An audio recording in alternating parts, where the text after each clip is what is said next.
النبوية الدعوة النبوية ندعو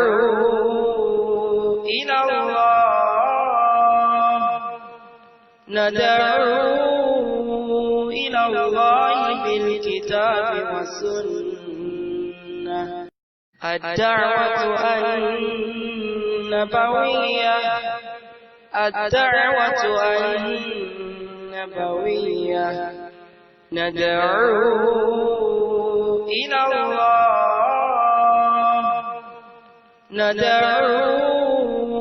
إلى الله بالكتاب والسنة الدعوة النبوية الدعوة النبوية ندعو إلى الله بالكتاب والسنة الدعوة. الحمد لله رب العالمين والصلاة والسلام على رسول الله أما بعد فالسلام عليكم ورحمة الله وبركاته. أرجو الله سبحانه وتعالى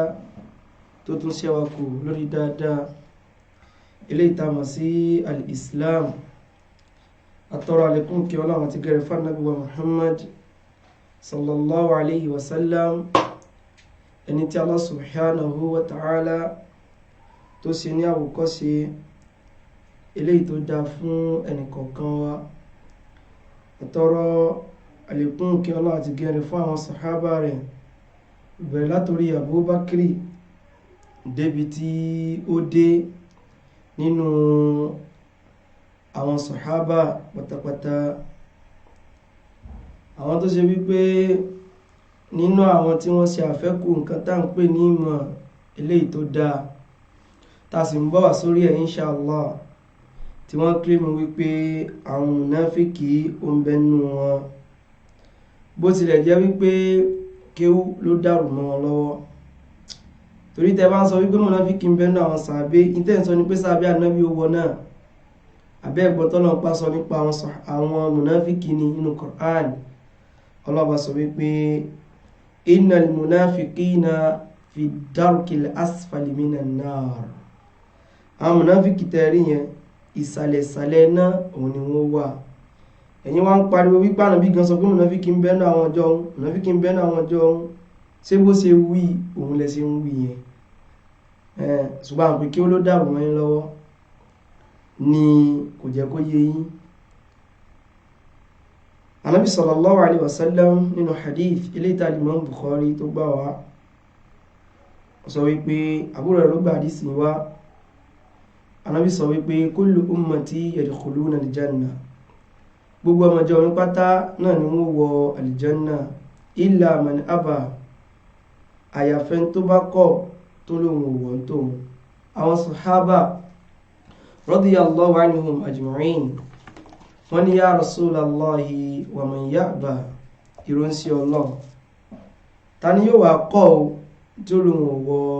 aljanna? Ànábì wá fèsì wípé man ata'ani dakhala aljanna, ẹni tó bá tẹ̀lé mi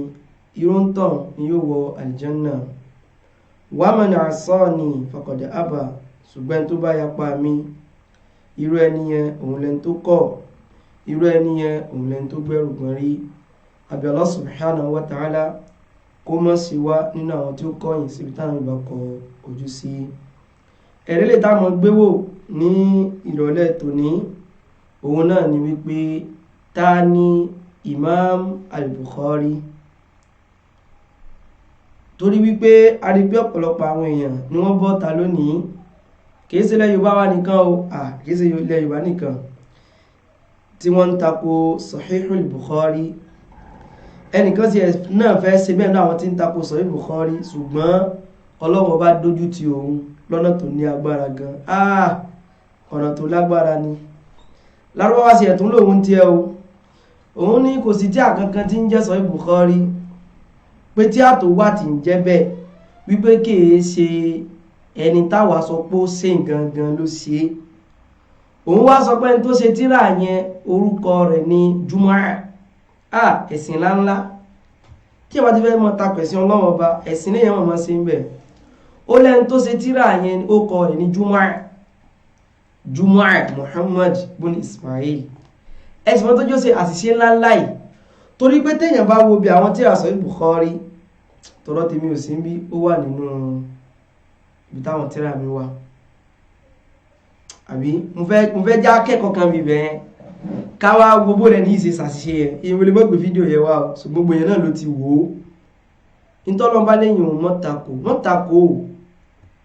ẹni fẹ́ takò Sahih Bukhari ni ó wá sí àṣìṣe láfi sọ wípé kò sẹ́ni tí ò lè sọ̀rọ̀ ń pa Bukhari ṣùgbọ́n tá à ń sọ ni wípé ǹjẹ́ irú rẹ̀ pẹ̀lú ìmọ̀ rẹ̀ so lè fi sọ̀rọ̀ ń pa Bukhari ṣá ààrẹ ò lè sọ̀rọ̀ ń pa Bukhari o ṣùgbọ́n tá à ń sọ ni wípé ànírú rẹ̀ pẹ̀lú ìmọ̀ rẹ̀ yìí so tó sọ̀rọ̀ nípa kí ni o Sahihul Bukhari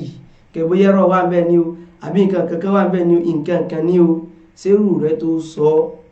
ẹwọ́rọ̀ ẹni yìí ẹwà sí tó ṣe ó lẹ́n tó kó tírà yìí jọ orúkọ rẹ̀ ní Jumu'ah ó ní kéèsì Muhammad bin Ismail ẹ̀sìn wọn tó sun débẹ̀ tó fi sọ̀sọ́kúsọ yẹn torí wípé tó bá sọ Bukhari nínú ara táwọn náà bá lọ wò wọ́n kọ Jama'ahu lápáàdé tí mo sọ tó ṣàṣìṣe yìí o wọ́n kọ síbẹ̀ pé Jama'ahu wọ́n ní Sahih Bukhari tẹ́rí yìí o Jama'ahu ẹni tó kó jọ ní Muhammad bin Ismail ìgbà tó ń débẹ̀ Jama'ahu tán sọ yẹn òun sọ di Jumu'ah ó sọ di kí ni o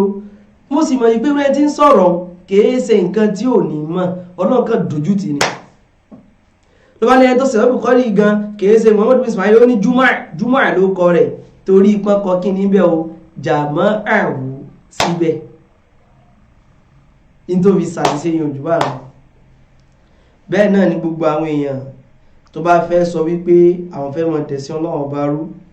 gbogbo nǹkan tán ti mọ̀ tẹ́lẹ̀ báyìí yóò sì mọ̀ di nǹkan tí wọn ò mọ̀ mọ́ wọn lọ́wọ́ táwọn wò pé ẹni yìí gúdù jù báyìí lọ́nu kéwù èwo ló wá gbé sí irú àṣìṣe báyìí bọ́lọ̀ ṣe mọ́ dojú táwọn tẹ́sìn òun nìyẹn torí ẹni tí bá ń ta ko àdìsí ànábì sallallahu alaihi wasallam ọ̀tẹ́sìn ni o ó wá ní ohun òtàpá àdìsí ànábì o Sahih Bukhari ló sọ páwọn àdìsí kan wà bẹ́ẹ̀ tó jẹ́ ẹ̀rọ aláàtì gbọ́ àníṣerú rẹ̀ ni ó sọ wípé ẹ̀rọ wà ń bẹ́ẹ̀ bíi ẹ wo kálíbà dédé bí tá ń lọ ta ni Ìmáàmù al-Bukhari àti tírà tá ń pè ní Sahih al-Bukhari kí sì ló fa àtakò nípa tírà yìí gangan ṣe rí ta ni Ìmáàmù Bukhari Sahih Bukhari ìyẹn ti yé wa kí ló wá fàtakò nípa tírà yìí á sọ àti gbogbo intáwọn yẹn ti fi takò tírà yìí pátá àti sí àwọn àfẹ́ẹ̀sìn tí wọ́n ìsáfẹ́ àfà ẹ̀sìn á kò gbogbo ẹ̀wọ̀n àwọn ọmọ pè yẹn ní Silsilatu Rudud chains of bóyá reputation láàpẹ ni lórí gbogbo àwọn tó ṣe tọ́ánú sí Sahih Bukhari tó ṣe wípé wọn ò ṣe pẹ̀lú mọ́ o wọ́n ṣe pẹ̀lú fẹ́nu ara wọn pé ó ti wá jẹ́ tírà yìí nǹkan kan àwọn àmọ́ mú wa ibi tí wò mọ̀dé gan wípé wọ́n tako Bukhari débẹ̀ nínú hadith yẹn àwo mú wa àwọn àṣàlàyé ní kíni àṣàlẹ̀ lórí ẹ̀ kí wá ló fà tí mo fi mú tọ́pìkì ni pé mo rí wípé ọ̀pọ̀lọpọ̀ wa náà la nífẹ̀ẹ́ sìn a sì fẹ́ sọ̀rọ̀ nípa gbígbé ẹ̀ẹ́dẹ̀sìn rú o ṣùgbọ́n àwa náà tán wá sí ẹ̀bí wá pé kí ló kọ mọ́ Bukhari kí ló kọ bàbá rẹ̀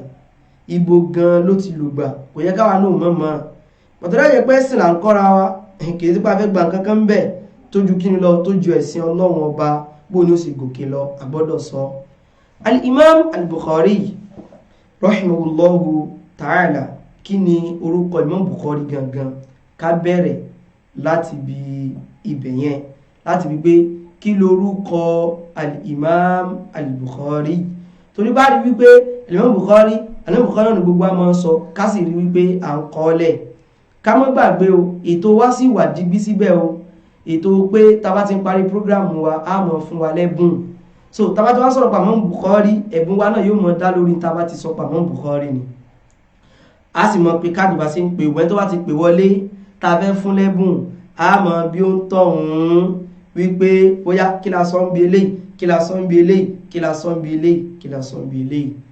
Al-Imam al-Bukhari kí gangan ni orúkọ wọn. Orúkọ Imam Bukhari ó ń jẹ́ Muhammadun gangan ni ó kọ al-Imam al-Bukhari tí kúníyà wọn tí sì máa jẹ́ Abu Abdillah tí kúníyà wọn jẹ́ kí ni o Abu Abdillah bébí náà sì ń jẹ́ Abu Mardi mo sì tún Mardi náà lọ́mọ o mo bí Mardiya so kúníyà wọn jẹ́ kí ni o Abu Abdillah pọ́pọ̀lọpọ̀ náà sì máa jẹ́ àwọn kúníyà yẹn. Lákọ́bù wọn tí yóò bá máa pè ní ìnagijẹ tí wọ́n fún wọn tí èyí ṣe kàn fún wọn lásán sẹ́ǹpá mọ́ pẹ̀lú mí ní bàbá àdínì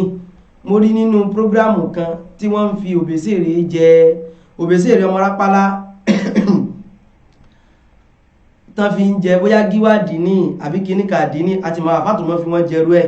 tán fòbèsèrè jẹ oyè yìí tí ẹ̀mọ̀ gbọ́n fòbèsèrè ni gbogbo aláàmọ̀ fòbèsèrè yóò tọ́ sí ibùdó lórí àwọn tó fún òbèsèrè lóyè gíwá àdínì àbí kíníkà àdínì yìí àwọn náà mọ̀ wípé òbèsèrè yóò tọ́ sí wọ́n mọ̀ ṣùgbọ́n owó táwọn ó gbà ló jẹ́ fún lóyè tó wù ẹ̀rí Imam Bukhari oyè tí tán fún Imam Bukhari yìí kìí ṣe pé wọ́n kàn fún Imam Bukhari o wọ́n ṣe iṣẹ́ débẹ̀ ni èyí tá a pè ní kíni òyìnbó kí jẹ́ wọn yìí wọ́n ṣe iṣẹ́ dé ibẹ̀ ni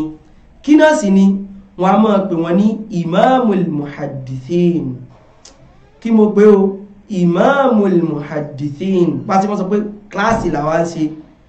kíláàsì là ń ṣe Imamul Muhaddithin wọ́n máa pè wọ́n bẹ́ẹ̀ wọ́n sì tún máa pè wọ́n ní Amirul Mu'minina fil Hadith Amirul Mu'minina fil Hadith sẹ́lá wọn tá à ń sọ yìí àwa tá a nífẹ̀ẹ́ súnnà nìkan náà ló lè tẹ́ lọ́rùn àwa ní ò mọ̀ wọ̀ lára tá a mọ̀ rí ni pé alhamdulillah mo tún ti ń kẹ́kọ̀ọ́ pẹ̀ ẹ̀sìn mi sí mo ti ń kẹ́kọ̀ọ́ ṣùgbọ́n ẹ̀ láwọn tọ̀hún sẹ́nà mọ̀ ní ẹ kí la fẹ́ lòmí ó kọ́ ó nítumọ̀ ara nǹkan tẹ́ mọ̀ náà nù tẹ́ fi ń tako tí ò yẹ kẹ́ ṣe kí ni o tí ò yẹ kẹ́ tako kákẹ́ bá ti mọ̀ débi tá a fẹ́ mọ́ sọ́dẹ̀ yìí ni ẹ ti mọ̀ pé ta ni Imam Bukhari tá a bá dẹ̀ wò dáadáa á rí tí mo ti sọ̀rọ̀ pa tọ́pìkì yìí ti pẹ́ wípé a sọ̀rọ̀ ń pa rẹ̀ o ṣùgbọ́n ọjọ́ ti wá tó báyìí ọmọ pé wọ́n ní Imamul Muhaddithin tàbí kí ni o Amirul Mu'minina fil Hadith so káwá sorúkọ wọn in full wọ́n jẹ́ Muhammad bun Ismail bàbá wọn jẹ́ kí ni o Ismail bun Ibrahim bàbá wọn jẹ́ kí ni o Ibrahim bunul Mughira bun Bardizbah bun Badibbi àwọn alẹ́mọ́ fẹ́ ní ìdẹ̀ tó bá ẹgẹ́ alẹ́mọ́ fẹ́ ní ìdẹ̀ tó bá ṣùgbọ́n inṣàlá a sọ dé gbogbo ibẹ̀ yẹn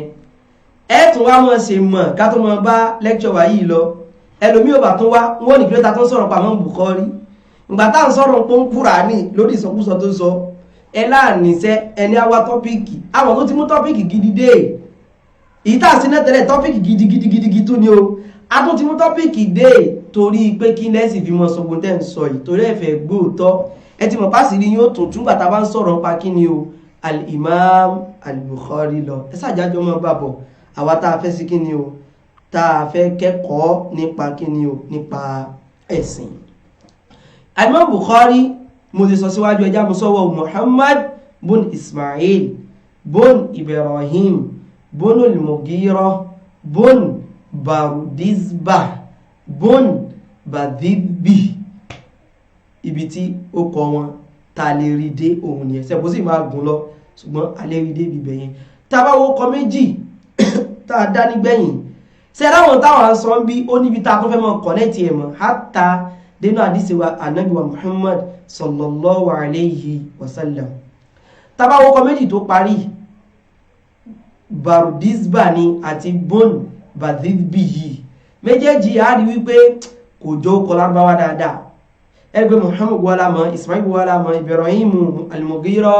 so ó kọ méjèèjì yẹn òun ló ń fi hàn wá wípé al-Imam al-Bukhari o ìpínlẹ̀ wọn òun èsè lárúbáwá ìpínlẹ̀ wọn èsè kí ni o wọn èsè lárúbáwá òun náà ló mú kan nínú àwọn èèyàn sọ nínú àwọn tó fẹ́ tako Bukhari tó ní Imam Bukhari gan kìí ṣe lárúbáwá Imam Bukhari kò gbọ́ lárúbáwá ẹ̀rìn wá pa mí jọ tí mo gbọ́ pé àyẹ́n so Sahih Bukhari tí gbogbo wa ń kà yẹn Yorùbá òun náà fi kọ́ àbí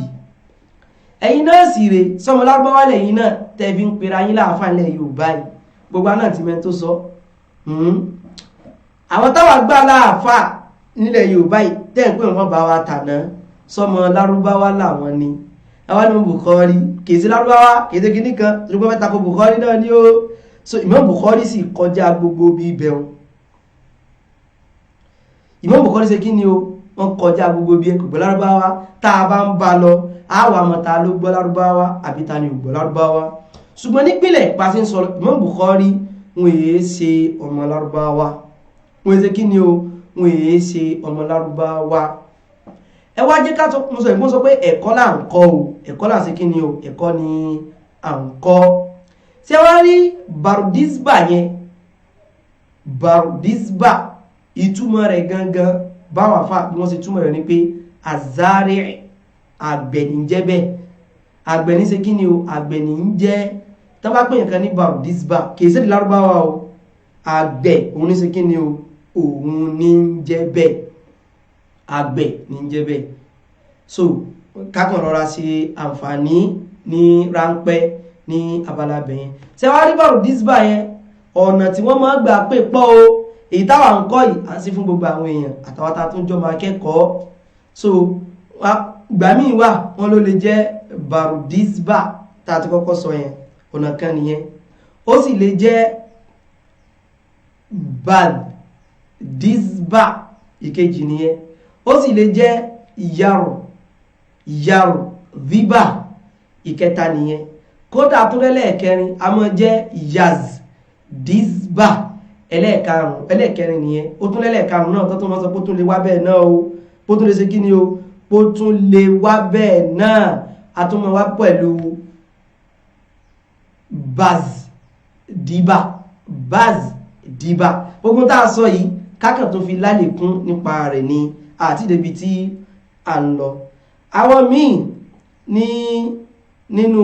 àwọn aláìmọ̀ kan tó rámọ̀ lọ átùmọ̀ padà bẹ́ẹ̀ nínú àwọn aláìmọ̀ kan wọ́n sì ẹ̀lé ní kí gan ni wàhálà wa pẹ̀lú Imam Bukhari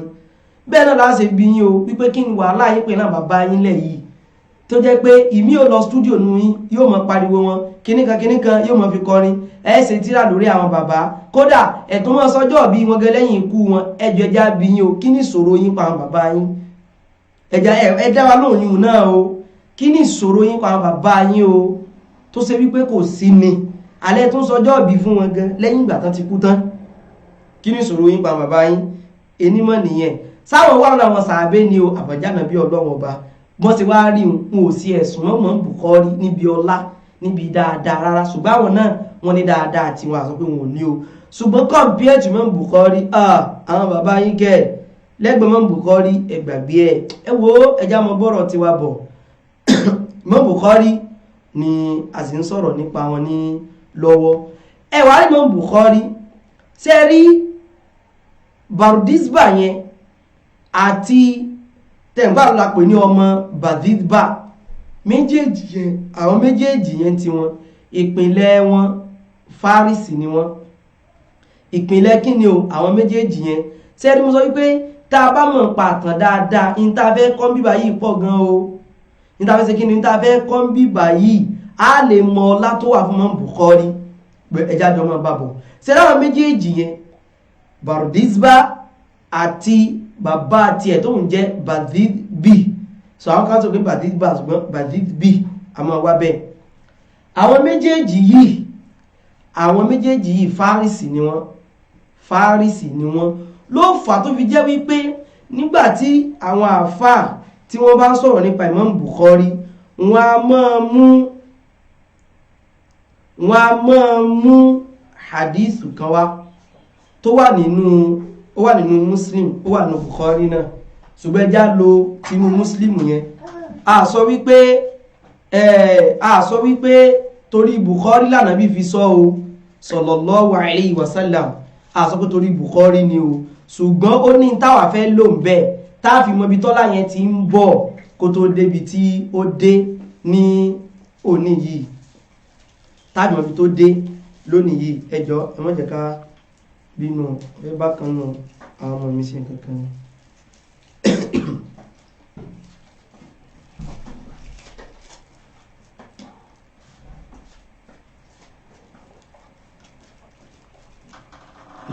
so tá fi mọ ibi tó ṣe kí ni o tá fi mọ ibi tí ọlá yẹn dé ní lónìí hadith yẹn ó wà ní Sahih Muslim onítàfẹ́ lù ń bẹ̀ mo sọ pé ẹjá mọ́ fọ́lọ̀ ìtàn yẹn bá a ṣe ń bá lọ yẹn o ẹjá mọ́ sí kí ni o ẹjá mọ́ fọ́lọ̀ ìtàn yẹn bá a ṣe ń bá lọ ẹ fún mi ní ìṣẹ́jú kan.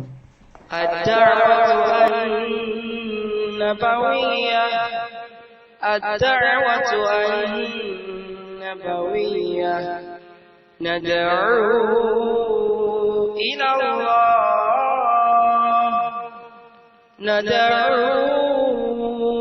الله بالكتاب والسنة الدعوة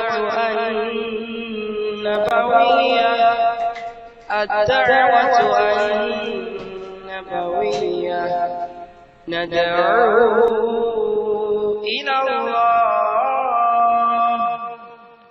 ندعو إلى الله بالكتاب والسنة الدعوة النبوية. Naam ẹjọ́ kí ká má bínú torí Allah subhanahu wa ta'ala ẹ̀rí hadisi kan wà nínú Sahih Muslim tá bá lọ wo hadith 2546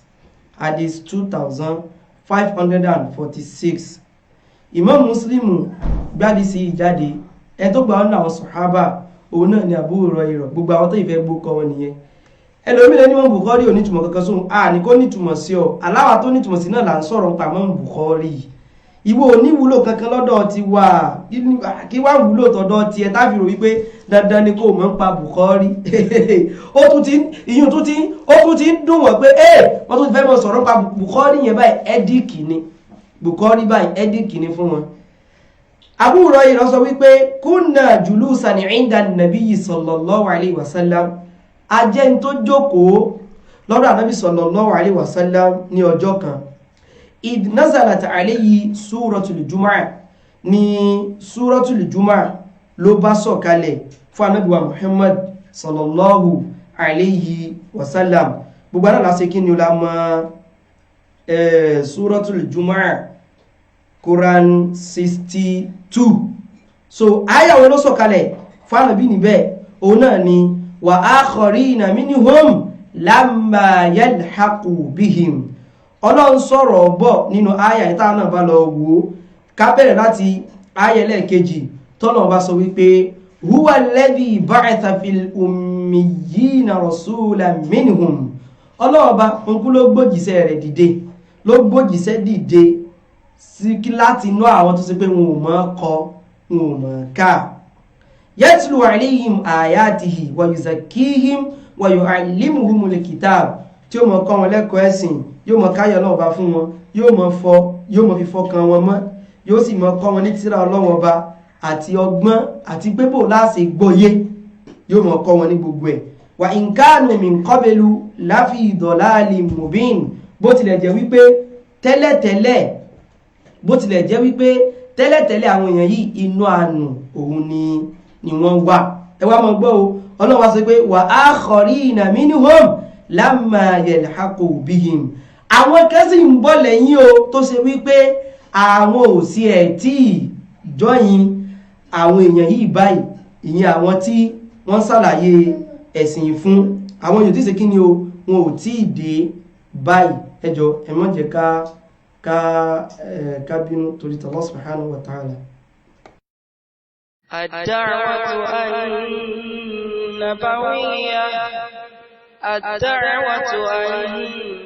النبوية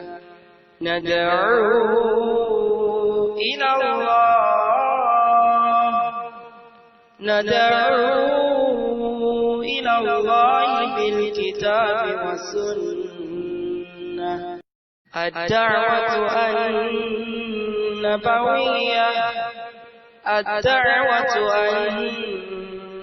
النبوية ندعو. Now, so nígbàtí àyà yìí tó wá sọ̀kalẹ̀, má jẹ́ ká bínú fún kíbò láti pé o. Nígbàtí àyà yìí tó wá sọ̀kalẹ̀, àwọn tó wá ní jókòó, wọ́n wá bi Ànábì sallallahu alaihi wasallam pé wọ́n ní qala rajulun, ọkùnrin kan wá sọ fún Ànábì wípé man haula, àwọn tó sọ wípé àwọn ò tí dé láti wá join àwọn t'Ànábì ń kọ́ lẹ́sìn lọ́wọ́ báyìí wípé àwọn wo ni wọ́n náà, àwọn wo ni. Ànábì kò sáà, Ànábì ò dáhùn. Ẹni yìí sáà béèrè, wọ́n ló béèrè bí ẹ̀mejì àbẹ́ ẹ̀mẹ́ta, ó sáà tún béèrè yẹn béèrè. Àbúrò sọ wípé nínú àwọn táwọn sì jọ wà ní jókòó lọ́jọ́ náà lọ, òun náà ni Salman al-Farisi, òun ló wà. Salman yìí ń tiẹ̀ ṣe mọ̀ pé Farisi lòun náà, wọ́n fi pè ní Salman al-Farisi, òun náà wà ní jókòó lọ́jọ́ náà lọ nígbàtí àyà yìí tó sọ̀kalẹ̀. Fàwádọ́ an-nabiyyu sallallahu alaihi wasallam, Ànábì wá gbé ọwọ́ rẹ̀, ó wá gbé láyà báyìí. Ẹ̀wọ̀n kẹta lọ́nà àdísì yóò ṣe ẹ̀bá sọ pé Imam Bukhari ìpínlẹ̀ tí wọ́n náà ó ní kí ni ó ní Faris pẹ̀lú àwọn bàbá wọn tí a mú wáyé láti sọ wípé tá a bá ń sọ̀tàn ibùkà mọ́ dákọ àwọn tí ò bá mọ̀ wúlò rẹ̀ náà lè mọ tó túmọ̀ sí. Àwọn tó bá mọ̀ wúlò rẹ̀ a mọ̀ wípé kéèyàn mọ ókọ ẹnìkan ókọ ẹnìkan ókọ ẹnìkan ókọ ẹnìkan dọ́dọ̀ bàbá a mọ̀ wúlò rẹ̀ a mọ̀ wúlò rẹ̀ àmọ́. So Ànábì wọ́n ní fawadu an-nabiyyu sallallahu alaihi wasallam yadahu ala Salman, Ànábì wá gbé ọwọ́ lé Salman, Ànábì gbọ́wọ́ lé thumma qala, Ànábì wá sọ wípé law kana al-iman tó bá jẹ́ wípé ká ní ìgbàgbọ́ ká pé ìmánì inda as-surayya ó bá wà ní as-surayya yá ẹ̀mà níṣẹ́ dá o, tó bá jẹ́ pé ìmánì níbòmí law kana din, tó bá jẹ́ pé ẹ̀sìn gangan ibi tó lọ dúró sí òun ni inú ìràwọ̀ an-najm majmu' tó bá sọ wípé as-surayya òun ni majmu'atun minan nujum fi sama, yẹni pé àpapọ̀ àwọn ìràwọ̀ ní ojú ọ̀run, pé tó bá jẹ́ wípé ẹ̀sìn bá wà níbi tó jìnà, níbi ìbí sàpẹrẹ pé ibi tó jìnà tó bá wọn wípé tó bá wà ń bẹ̀ wípé lanalahu rijalun min ahula, àwọn èèyàn nínú àwọn tí ó máa jẹ́ àrọ́mọdọ́mọ àwọn Fárísì yìí wọ́n wá ìmọ̀ yẹn wọ́n ò rí pa àwọn wà débẹ̀, wọ́n wá ìmọ̀ nìyẹn wọ́n ò rí pa àwọn wà débẹ̀. Àwọn àfáà máa lo hadithu yìí wípé ṣé ẹ ti ríbi tí kámọ̀ ọmọ̀tọ̀ tó ti wúlò bá àwọn wípé ẹni wípé Imam Bukhari náà ó jẹ́ lára àwọn ìran rẹ̀ Fárísì làwọn náà. Ànábì dẹ̀ ti sọ ń pa àwọn tó bá ti jẹ́ àwọn Fárísì wípé wọ́n ó jẹ́ nínú àwọn tí ó mójútó ẹ̀sìn Ọlọ́run ọba gan. Mọ́ sì gbọ́ yé o, mi ń sọ pá díìsì yìí Ànábì sọ torí Imam Bukhari o, a kàn ń yọ wípé àwọn náà tún wá láti ibi kíni o tún já àrọmọdọ́mọ àwọn kíni o Faris. Àwọn àfẹ́ẹ̀sìn wọn máa ń lò àdísì pé kálíbà mọ̀ wípé ọlá wà fáwọn tó bá wá láti irú bí bẹ̀yẹn náà. Al-Imam Bukhari a ti sọ ọ̀rọ̀ ní ẹwà nípa sọ wípé ìpínlẹ̀ wọn gangan ó jẹ́ láti ọ̀dọ̀ àwọn ọ̀dọ̀ àwọn Fárísì ni nípínlẹ̀ wọn. Ṣé wá rí Bardizbah àti ẹ̀ta pè ní Bun Badizbi yẹn, àwọn méjèèjì yẹn ti wọn àrákọọ́lẹ̀ kankan lórí ìsìláàmù tí wọn o. Pẹ̀ká wá ní bóyá mùsùlùmí ni wọ́n, nǹkankan ni wọ́n. A fẹ́ jẹ́ kẹ́ ẹ mọ̀ ibo gan ni Imam Bukhari ti ń bọ̀. Ẹni Imam Bukhari wọ́n ní Imam Bukhari kò gbọ́láwá kìí sọmọ lárúbáwá kí wá nìtumọ̀ yìí só nìtumọ̀ ni. Ṣùgbọ́n tó kọ́kọ́ gba ìsìláàmù nínú gbogbo àwọn tá a tò kalẹ̀ yìí, ẹ tó ṣe kí ni o, ẹni tó gba ìsìláàmù nínú gbogbo àwọn tá a tò kalẹ̀ yìí, tẹ̀gbà sọ pé wọ́n jẹ́ Muhammad bun Ismail, Imam Bukhari bun Ibrahim bónú al-Mughira sẹ́rí al-Mughira yẹn tó wọ́n mọ̀ jẹ́ bàbá fún Imam Bukhari òun ló kọ́kọ́ ló gba ìsìláàmù ó sì gba ìsìláàmù lọ́wọ́ tá à ń pè ní Yaman al-Ju'fi wọ́n tó ti gba ìsìláàmù ẹni tó fa sábàbí ìsìláàmù rẹ̀ yẹn láàbí wípé a sì ní nǹkan tá à ń pè ní tá bá fẹ́ ṣe àfitì àwọn èèyàn sí yàn ó lọ́nà tán mọ́ gbà ṣe nínú táwọn ọlọ́bá mọ́ gbà ṣe òun náà ni wípé sẹ́ẹ̀rí ẹni tẹ́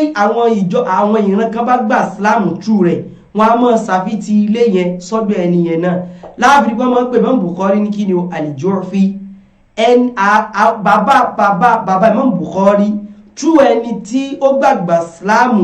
òun ni kí ni o al-Ju'fi yìí so Imam Bukhari náà wọ́n á mọ́ ṣàfitì wọn náà dọ́dọ̀ kí ni o al-Ju'fi ó lè mọ́ lè yé wa pọ̀ ṣùgbọ́n bá wá sí ń tẹ̀síwájú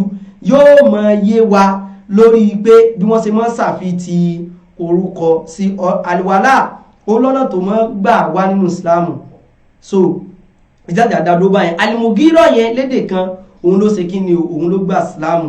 tó wá jẹ́ pé òun jẹ́ bàbá fún Ibrahim jẹ́ bàbá fún Ismail ló wá jẹ́ bàbá fún kí ni al-Imam al-Bukhari rahimahullahu ta'ala a sì ń bàbọ̀ ní o àti ìdè ibì kankan rárá ṣùgbọ́n àti jẹ́ ká mọ̀ pé tán máa ń pe al-Imam Bukhari ní al-Ju'fi in tó fà ní wípé bàbá al-Imam al-Bukhari tú ẹni tán bá gbà sílámù sẹ́yìn pàwà ní ìsìn wọ́n sọ wípé àwọn ará Mali ló mú sílámù wọ Nàìjíríà wọ́n sì mọ́ sọ wọ́n mọ̀ tó wá gan ní ẹlẹ́sìn ìmọ̀le ẹnìkan mọ́pàá náà ní kí ni o ẹlẹ́sìn kí ni o ìmọ̀le so ó fà náà jẹ́ pé Imam Bukhari gbogbo ìran wọn wọ́n sábà mọ́ ṣàfitì wọn sí kí ni o al-Ju'fi yẹn so náà fi mọ́pọ̀ ní al-Ju'fi a sọ pé kíláàsì òun lásì kí ni òun la wà ṣùgbọ́n yóò mọ̀ dùn àwọn oníbídà nínú tí wọn èdùn tí wọn tẹ́ ẹ bá ń sọ̀rọ̀ níbi tán òpin wọ lọ́n ẹ ní nǹkan míì tẹ́ lè ṣe ní àásọ wípé ọ̀rọ̀ ẹ̀sìn ṣẹ́ òtò níṣẹ́ ó ṣe kí ni o òtò ní iṣẹ́ ẹjá mọ́ bàbọ̀ àti ìdèbí kankan rárá nípa àfáàwọ̀ àgbà ìmáàmù àgbà nínú Islamu táǹpé ní kí ni o al-Imam al-Bukhari al-Imam al-Bukhari rahimahullahu ta'ala ẹ jẹ́ ká sọ̀rọ̀ nípa bàbá wọn irú bàbá wo gan ló bí Imam Bukhari ṣé ẹ mọ̀ pé ẹlòmíì a máa jọmọ rẹ̀ ṣùgbọ́n tí kò ní ní bíbí rẹ̀ ẹlòmíì sì rẹ̀ a máa jọmọ bú tí ó sì ní bíbí gidi ẹlòmíì sì rẹ̀ kò ní jọmọ rẹ̀ kò tó ní bíbí rẹ̀ ẹlòmíì wá yóò ní bíbí rẹ̀ yóò tún wá jọmọ rẹ̀ ẹ wá rí Imam Bukhari ẹlẹ́ẹ̀kẹrin yìí wá láwọn jẹ tẹ́pọ̀ náà sì dáa jù ẹjẹ́ tó sọ ẹlòmí àmọ́ ní bíbí rẹ̀ tẹ́pẹ̀yàn gidi ní òbí ṣùgbọ́n gangan ní yà rẹ̀ irú ẹ̀ náà pọ̀ tá a mọ́ rí ẹlòmí bàbá rẹ̀ ó fi nǹkan gidi lẹ̀ òun ó mọ̀ bàjẹ́ lẹ́yìn rẹ̀ irú ẹ̀ pọ̀ even àwọn wà náà àwọn àfá tẹ́pẹ́ bàbá ó ṣe dáadáa lẹ̀ ọmọ òde yóò mọ̀ da gbogbo ẹ̀ yóò mọ̀ dàrú tàbí tí bàbá ṣe tó kù díẹ̀ káàtó tó yẹ kó tún ṣe kò ní rí yìí ṣe ọdún tí yẹ kó mójútó ní ó mọ̀ mójútó irú rẹ̀ a mọ̀ wà bàbá lè dá kọmú mọ̀ dá ìgbà míì sí wà á rí wípé ọmọ ní ó dá òbí ò ní dá so ìyún ò dá lọ́dọ̀ ọmọ bá wọn a máa wáyé bẹ́ẹ̀ náà ó pọ̀ dáadáa náà jẹ́ pé àwọn àfáà míì wọn ò lóbi òbí ẹlòmí eléégún ni ṣùgbọ́n ọlọ́padà fi súnà ó fi sàánú tiẹ̀ ìpín mi túnú ẹlòmí sì wà àtòun àtàwọn òbí rẹ̀ kò ní bíbí rẹ̀ òun ó tún ní yá rẹ̀ ìpín ẹlẹ́kẹta nìyẹn ẹwà rẹ̀ yìí tó jẹ́ pé òun ló dáa jù bẹ́ẹ̀ ibẹ̀ mọ́ ni Imam Bukhari mọ̀ fọ́ọ̀lù sí rahimahullahu ta'ala Imam Bukhari ní bíbí rẹ̀ àwọn náà tún wá yà rẹ̀ wallahi gbogbo ẹ tó bá kó ìrà Imam Bukhari pátá tó ní Imam Bukhari yóò ní túmọ̀ sóhun ẹ sáàmọ́ bá bẹ́lọ̀ wallahi ẹni àmì ní gbogbo ẹnu mo lè fi sọ tí ìbá sọ pé Imam Bukhari yóò ní túmọ̀ sóhun ṣùgbọ́n bàbá tòun lẹ̀ Yorùbá ló ní túmọ̀ sóhun irú ọ̀tọ̀ ẹni àánú ní torí wípé iṣẹ́ tí Imam Bukhari ṣe ó kúrò ní téèyàn kàn lè fọwọ́rọ́ sẹ́yìn ìwọ gẹ́gẹ́ bí ta ni ẹ sájà mọ́ bọ́rọ̀ wa bọ̀ ẹjá sọ̀rọ̀ pa bàbá Imam Bukhari ìyẹn wàlídú al-Imami al-Bukhari bàbá Imam Bukhari gẹ́bà sí ń bọ́rọ̀ wa bọ̀ òun ní jẹ́ kí ni o Ismail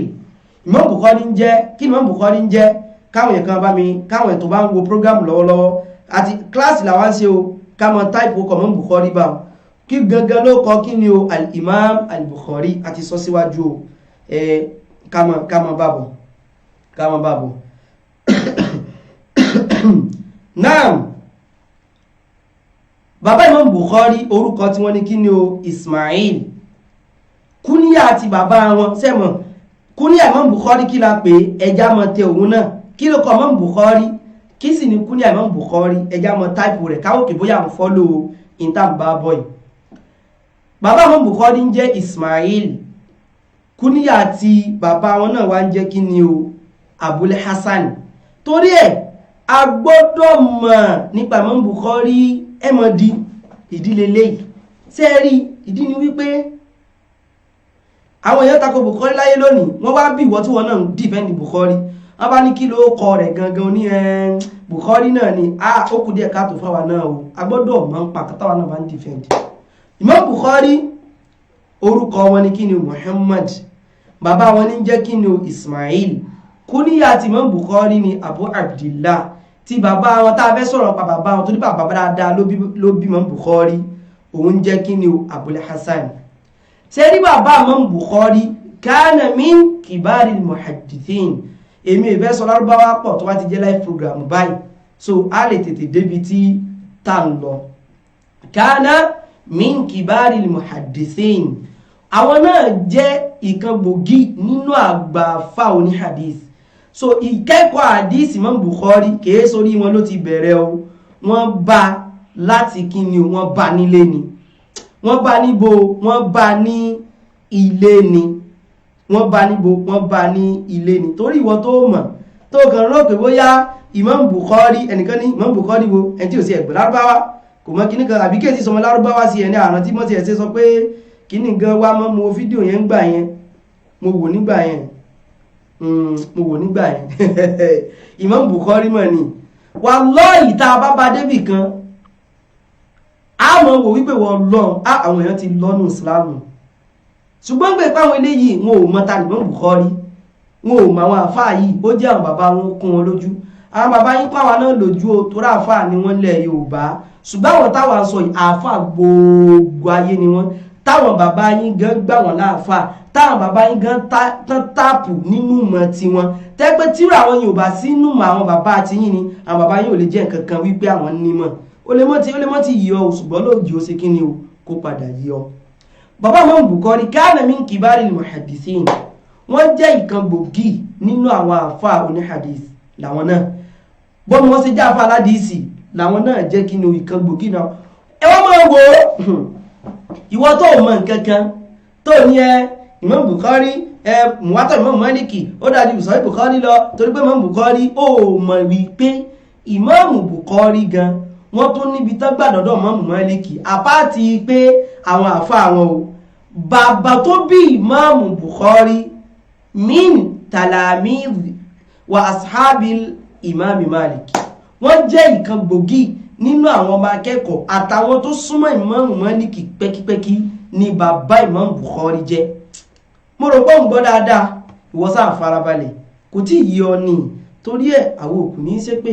torí ẹ̀ a sì ní bẹ́ẹ̀bú ṣùgbọ́n kí láàmọ́ ṣe a mọ̀ bẹ́ lọ́n kọ́lọ̀ ń jí ó ṣe kí ni o kọ́lọ̀ bá ojú oyè yín ni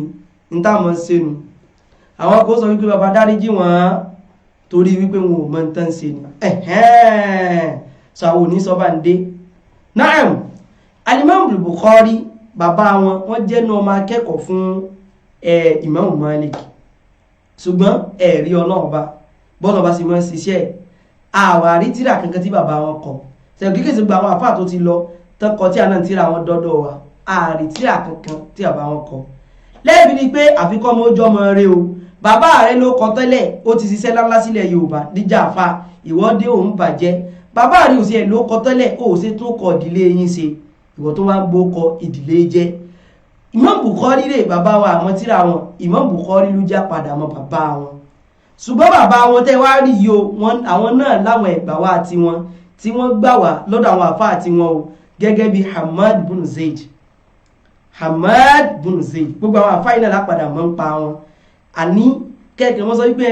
àwọn bàbá wa lẹ̀ Yorùbá àwọn tó yẹ kẹ́ ẹ̀mọ́ wọn ni bákan náà mo sọ wọ́n jẹ́ ọmọ akẹ́kọ̀ọ́ fún Ahmad bin Zayd, Imam Malik, Abu Muawiya àtàwọn tó yàtọ̀ sí wọn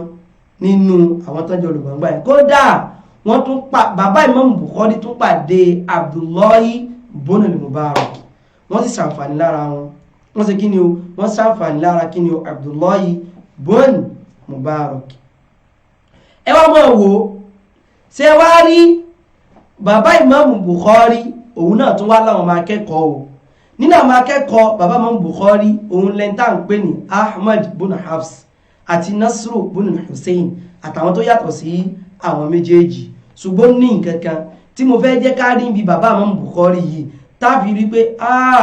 bàbá rẹ̀ òun náà ló mọ̀ bí ọmọ rẹ̀ àdúpẹ́. Bàbá rẹ̀ ṣe kí ni o, ẹ̀kọ́ funfun nu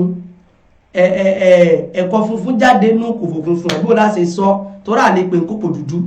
Ìgbà míì wà ẹ̀kọ́ funfun amọ́ jáde nú kòkò dúdú ẹ̀gẹ́ ti bá wọn. Ṣùgbọ́n eléyìí ẹ̀kọ́ funfun jáde nú kí ni o, nínú kòkò funfun òun ni. Sẹ́dá wa Imam Bukhari ọ̀rọ̀ kan wà tó ṣe wípé àwọn ọ̀rọ̀ pọ̀ pa bàbá Imam Bukhari o, so mo fẹ́ mọ já mọ gé pété ibi táwa nídìí bẹ́ẹ̀ òun náà nífẹ̀ẹ́ kí ká tètè mọ sọ̀rọ̀ lọ. Nígbà tó di wípé bàbá Imam Bukhari fẹ́ kú, ta là ń pè bẹ́ẹ̀, ìyẹn Ismail bin Ibrahim tó jẹ́ bàbá fún kí ni o, Imam Bukhari. Ìgbà tí sẹ́rọ̀ bàbá Imam Bukhari kana rajulan taqiyyan wara'a, èèyàn rẹ̀ ni tó sì bẹ̀rù Ọlọ́run ọba, tó sì jẹ́ wípé ẹni tó lásàjẹ́ ni, kìí ṣe bí àwọn àfóúnjálàbí o tí wọ́n ṣe hàn kiri káàkiri olówó. Láti wọ́n sọ wípé ẹ̀yin oníjálàbí ṣé di rédèrèdè ńlẹ̀ fẹ́ kú sí o, ṣé di jàgbàjàgbà ńlẹ̀ fẹ́ kú sí, kẹrẹlé olówó kẹlọ gbéwúrẹ́, kẹrẹlé olókù kẹjẹ kà ń bẹ́ẹ̀, ṣé di rádaràdà ńlẹ̀ fẹ́ kú sí. Mo rò pé ó ń yé, mo rò pé ó ṣe kí ni o, mo rò wípé ó ń yé wa. Bàbá Imam Bukhari nígbà tó di wípé àsìkò àtikú wọn tó,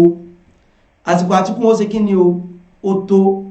Ẹni tá a pè ní Ahmad bin Hafs yẹn ó ní dakhaltu ala Ismail walidi Abi Abdillah inda mawtihi. Wọ́n láwọn wọlé ti bàbá Imam Bukhari lánígbàtí àsìkò ikú tó ti ń súnmọ́ bọ̀. Sẹ́yìn pé àlésọ péjọ́ tẹ́yìn ó kúrè, ṣùgbọ́n ìyàmọ̀ rò pé sí ìdúpọ̀ lọ́jọ́ ti fẹ́ dé báyìí. Èyàn mọ́ rí bẹ́ẹ̀ ń gbà mí tọ́lọ́jọ́ òdì tí ìdè, èyàn sì mọ́ rí bẹ́ẹ̀ ń gbà mí tẹ́pọ̀ lọ́jọ́ ó ti dé. Kìí ṣe pé ní ẹmọ̀ pé ní ti fẹ́ kú o, torí kò sọ́jọ́ tó mọjọ́ tẹ́yìn ó kú o. Ṣùgbọ́n àwọn sáyẹ́nsì táwọn èèyàn mọ́ rí gbà wọn pé ó ń súnmọ́ wípé ọlọ́jọ́ ti fẹ́ dé. Faqal, bàbá Imam Bukhari wá ń sọ wípé la a'lamu min mali dirhaman min haramin wala dirhaman min shubha. Wọ́n láwọn dúpẹ́ fọ́nà. Bàbá Bukhari ní sọ bẹ́ẹ̀ o, kálíbà àmọ́rú owó wo náà fi tọ́ Imam Bukhari tó àìwọ̀ lọ àmọ̀dúpẹ́ tàmọ̀jọ súnà o. Ẹ jẹ́ kí n ka ọ̀rọ̀ yìí tán kí n sọ túmọ̀ rẹ̀, kí n wá fún wa ládìísì kan lórí ẹ̀ tá a fi ṣàǹfààní olówó iyebíye nínú ọ̀rọ̀ tí mo fẹ́ sọ yìí. Tá a fi ṣe kí ni o, tá a fi ṣàǹfààní olówó iyebíye nínú ọ̀rọ̀ tí mo fẹ́ sọ yìí. Wọ́n ní bàbá Imam Bukhari sọ wípé la a'lamu min mali, wọ́n ní gbogbo nǹkan tí mo kójọ tó jẹ́ dúkìá mi pátá. Máàlù túmọ̀ sówó nìkan o, ìmọ̀ túmọ̀ sí dúkìá, owó wá wà nú ẹ̀. Ẹlòmíràn rò pé bí wọ́n tó sọ pé máàlù bóyá owó nìkan ní túmọ̀ sí, owó nìkan kọ́ o, àmọ́ túmọ̀ sí dúkìá àmúwárì. Wọ́n ní la a'lamu min mali, wọ́n ní mi ìmọ̀ nú owó mi dirhaman, dírámù kan min harami, tó ṣe wípé àrámù mo wá fi kójọ, tó wá wà nú dúkìá mi, tó sì jẹ́ pé àrámù mo fi kójọ kò sí. Wàlá dirhaman min shubha, kò dẹ̀ sínú owó mi, kò sínú dúkìá mi, owó mi, gbogbo nǹkan tí mo kójọ pátá kò sí ń bẹ o. Nǹkan tá a lè pè ní dírámù ẹyọ kan tó ṣe wípé ìrújú wà nú ẹ̀. Ọ̀tọ̀ ní kí mọ̀ pé àrámù lówó yìí, ọ̀tọ̀ lè tí mo tọ́mọ̀ pé kò fẹ́ yé mi náà bóyá àrámù ni bóyá kèsì ẹ̀ sárámù. Bàbá Imam Bukhari sọ wípé nígbà tó fẹ́ kú náà sọ wọ́n ní kò sí irú ẹ̀ nínú owó àwọn o. Ẹni tó wá lọ́dọ̀ wọn sọ wípé nígbà tó ń gbọ́rọ̀ yìí òun wá wípé àwọn èèyàn lélẹ́yìí ń sin Ọlọ́run ọba lẹ́yìn tó sì ní dúkìá tó tó báyìí, kò kò sì jà ó sọ pé gbogbo dúkìá òun tó yẹ òun o kò sára mù bẹ́ẹ̀ dúkìá òun tó yẹ òun ni pé kò sí ẹ̀fẹ́ ẹ̀sìn tó fẹ́ jára mù tí ó wà rú òun lójú irú owó báyìí irú ilé báyìí náà fi tọ́ Imam Bukhari àwa náà wà rádìsì kan tí mo fẹ́ kà fún wa gbogbo wa náà sì la mọ àdìsù yìí láàfin rí wípé àsì lóòótọ́ ilé tá a bá fi tọ́mọ o ìrì ni yóò wò ilé tá a bá ṣe kí ni ilé tá a bá fi tọ́mọ ń kọ́ o ìrì ni yóò ṣe kí ni o ìrì ni yóò wò ó yá ẹ jẹ́ kí n ka àdìsù yìí àdìsù tó gbajúmọ̀ ni o kò fẹ́ ẹ̀sẹ̀ tí ó mọ̀ nínú wa ṣùgbọ́n bá ṣe ń bọ́ Imam Bukhari lọ yìí ẹ jẹ́ ká mọ̀ dáadáa o a mọ̀ kẹ́kọ̀ọ́ lọ́nú ẹ̀ ni o bá a ṣe ń sọ̀rọ̀ Bukhari àkẹ́kọ̀ọ́ a tún mọ̀ kẹ́kọ̀ọ́ ẹ̀sìn náà lábẹ́ rẹ̀ ẹ̀rádì tí mo fẹ́ ká yìí ó wà ní Sahih Muslim ní hadith 1015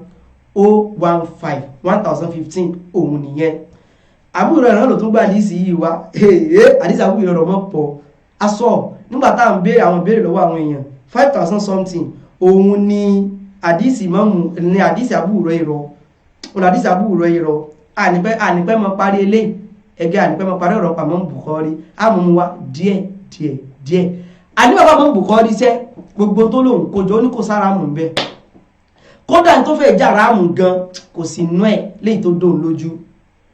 ẹ wá àdìsí ànábì láàfin mọ̀ pé ilé tó ti tọ́ Imam Bukhari ọmọ rẹ̀ náà ni ó yá lóòótọ́ ọmọ tọmọ mi náà rú bẹ tí ó yọ ọmọ bú o Imam Bukhari Imam Muhaddisin ẹjọ́ ẹni tó bá láǹfààní tí ó sì ọ̀tá pẹ̀lú Imam Bukhari kó wọn bá sọ wípé rahimahullahu ta'ala rahimahullahu ta'ala rahimahullahu ta'ala rahmatan wasi'a Imam Bukhari Ànábì sallallahu alayhi wa sallam àbúrò sọpá Ànábì sọ wípé ẹjẹ fún aládìsí káwá líǹkì ẹ̀pọ̀ mọ́ ó ní qala Rasulullah sallallahu alayhi wa sallam ó ní Ànábì sọ wípé ayyuhan nas mo mọ̀ pé ẹ̀yin èèyàn inna Allaha tayyib ọlọ́wọ́ bá tẹ́ rí ọba tó mọ́ ni la yaqbalu illa tayyiba kèsí ìgbà nǹkan kan o àyàfi nǹkan tó bá mọ́ o fẹ́ fọ́lọ̀ bá ní nǹkan jó jẹ́ nǹkan tó bá mọ́ ọlọ́ọ̀bá ìgbà nǹkan tí ó bá mọ́ náà wa inna Allaha amara al-mu'minina bima amara bihi al-mursalin ó ní ẹ̀rí ọlọ́wọ́n bá ó pa àwọn olùgbàgbọ́ òdodo láṣẹ irú àṣẹ tó pa àwọn òjíṣẹ́ rẹ̀ náà ni òkí Ọlọ́run bá sọ wípé ya ayyuhar rusulu kulu minat tayyibati wa'malu salihan inni bima ta'maluna alim Ọlọ́run ẹ̀yin tẹ́ ẹ jẹ́ òjíṣẹ́ ẹ máa jẹ nínú nǹkan tó mọ́ ìyẹn ni pé nínú halali wa'malu salihan iṣẹ́ yín sì lè ẹjọ́ mọ́ jẹ́sẹ́ dáadáa inni bima ta'maluna alim torí pé mi Ọlọ́run ọba tí mo dá yín mo mọ̀ nǹkan tẹ́ ń ṣe níṣẹ́ mo mọ̀ kò pamọ́ fún mi Ànábì ní sọ̀rọ̀ yìí o Ànábì wa ní irú àṣẹ tọ́lọ́run pa àwọn òjíṣẹ́ yìí ó pa àwọn mùmínì òdodo náà bẹ́ẹ̀ Ọlọ́run bá sọ wípé ya ayyuhalladhina amanu kulu min tayyibati ma razaqnakum Ọlọ́run sọ wípé ẹ̀yin olùgbàgbọ́ òdodo mo pè yín kulu min tayyibati ma razaqnakum ẹ máa jẹ nínú nǹkan tó mọ́ tó jẹ́ halali eléyìí tá pèsè fún yín ó ní ẹ ti máa jẹ lẹ́yìn ìgbà táwọn bí wàá kà àwọn àyàtù ìtàn summa dhakara rajul Ànábì wàá dákọ̀ ọkùnrin kan Ànábì fẹ́ sọ̀tọ̀ ọkùnrin kan fún wọn yutilu safar ẹni ó ti pẹ́ nínú àjò sẹ́ẹ̀sì rí ẹni tó bá wà ní àjò ẹni tí bá ń sìnrìn àjò nínú tọ́lọ̀ bá mọ́ ṣe fún rí àjò ní wípé Ọlọ́run bá tètè mọ́ gbàdúrà ẹni tó bá wà ní àjò gan so tó bá wà ní àjò mọ́ mi sí rẹ o nínú sábàbí tádùn àfimọ́ gbà dáadáa òun náà ni kí ni òun ni ẹni tó bá wà ní àjò ẹ wá mọ́ gbóhùn sí Ọlọ́run ọba Ànábì sọ wípé ẹni yìí yutilu safar ó ti pẹ́ rí àjò dáadáa ash'ath òyìn ni pé irun rẹ̀ kódà bólo kóòmù gan yóò ṣe díẹ̀ irun rẹ̀ ti fọ́n káìtì mọ̀ pé léyìí ó rí àjò ni ó lápẹẹrẹ tá wọ́n fi dórí àjò mọ̀ láàfin ní pé náà àdísì tó gbajúmọ̀ tí gbogbo wa mọ̀ pátá àdísì Jùbìrìlù nígbà tó fẹ́ mọ́ sọ pa nígbà tí Jùbìrìlù dé àwọn sàbí sọ pé irun rẹ̀ ó funfun kíníkíní irun rẹ̀ ó dúdú kirikiri aṣọ rẹ̀ ó funfun kíníkíní ó jáwọ́ ìgbé eléyìí èso orin àjò ní ọmọdé orí àjò mọ̀ nìyẹn yàtọ̀ sí wéèrè o ṣe mọ̀ pé wéèrè náà sì orin àjò ló náà ntv kan bọ́ọ̀bì kan ni torí ẹ̀ kò sí ẹ̀jẹ̀ òráyè gbogbo àwọn tó wà ní ìṣòro wípé orí wọn ò pé orí wọn dàrú wọn mọ̀ nǹkan tó ń ṣe ọlọ́ọ̀ba bá wa fún wọn ní àlàáfíà ash'ar irun rẹ̀ ti dàrú akbar gbogbo ara rẹ̀ báyìí eruku ṣe kí ni ó kún gbogbo ẹ̀ ni tí yóò sọ pé àlórin àjò ní kí ni o onírìn àjò òun ni ẹni tá a rí